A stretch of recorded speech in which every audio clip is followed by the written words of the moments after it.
Good morning, everybody. So today's video we're going to talk about the nomenclature and origins of the name largemouth bass. And actually it's made up of 4 different species. So to learn more about this, I delved into Jenkins and Burkhead in 1994. And so let's start off. What is a bass? A bass is, well, bass, bass, I don't know how you pronounce it. It's a species of European perch. I'm guessing redfin perch. That in Europe they call it a bass. And so when they came over here, they just called them bass. And that's how you got that. Black bass is another term that is commonly used to describe basses that aren't like rockfish or rock bass. They're just like Micropterus.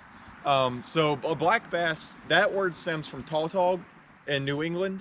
Ooh, what is that? Just highlight something? Okay, my GoPro just highlighted something for some reason. I say something? Oh, whatever.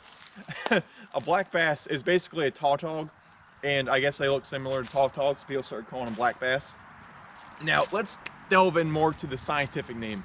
Micropterus salmoides, largemouth bass. Now, salmoides, it might salmon-like, of course.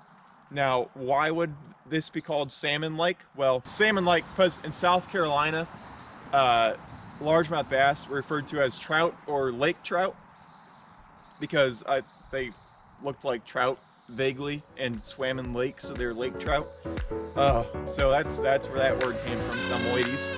Micropterus came from, I think it was a smallmouth bass specimen in Virginia that had a very damaged dorsal fin, kind of like the Swanee bass I took a picture of, where the fin is just like, first dorsal is just completely gone. It's bad. So I made small fin in Latin, Micropterus. Yep. So that's the name of largemouth bass. Basically, a redfin perch, a tautog, a lake trout, and a very wounded smallmouth bass. All created the most popular sport fish in North America. So anyways, I hope you all enjoyed the video. I hope you learned something.